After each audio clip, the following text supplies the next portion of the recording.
ஈசானியத்தில் வந்து என்ன பண்ணிட்டாங்கன்னா, ஈசானியை இழுக்கணும்னு சொல்லிட்டு ஈசானிய பில்டிங்கை வந்து முன்னாடி இழுத்து வச்சுட்டாங்க.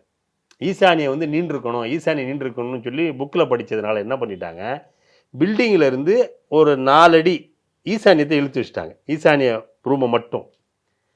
அது வந்து வாஸ்து கோளாறு. ஈசானிய ரொம்ப அதாவது ஈசானியை வந்து நீண்டு இருக்கணும் அப்படின்னா ஈசானியத்தில் காளிமனை தான் நீண்டிருக்கணும்.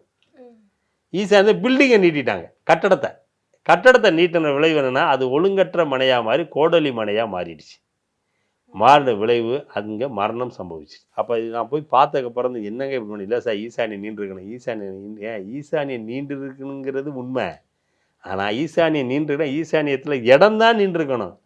அப்போ அங்கே வாசு அடிபட்டு போய் இப்போ கடைசி அந்த வீடை விற்கிற நிலைமைக்கு வந்துட்டார். ஏன்னா வீடையும் வந்து 2 ஃப்ளோர் கட்டிட்டார். அந்த ஈசானி இழுத்து மேலே அது பூரா பால்கனி ஆக்கிட்டார். மாடியிலலாம் பால்கனி ஆக்கும் பொழுது அதை ஒன்றுமே பண்ண முடியல. அப்படி தான் இந்த கட்டடக்கலையில் வந்து இந்த மாதிரி பிரச்சனை வந்துடும். அப்போ நல்ல ஆகமும் நல்ல தெரிஞ்ச வாஸ்து தெரிஞ்ச நிபுணர்களை வைத்து நீங்கள் வந்து ஆர்கிடெக்ட் பிளான் போடுங்க, நம்ம வேணான்னு சொல்லலை, போட்டுட்டு அந்த கட்டடம் கட்டுறவங்க வந்து பல கோடி செலவு பண்ணி வீடு கட்டுறீங்க.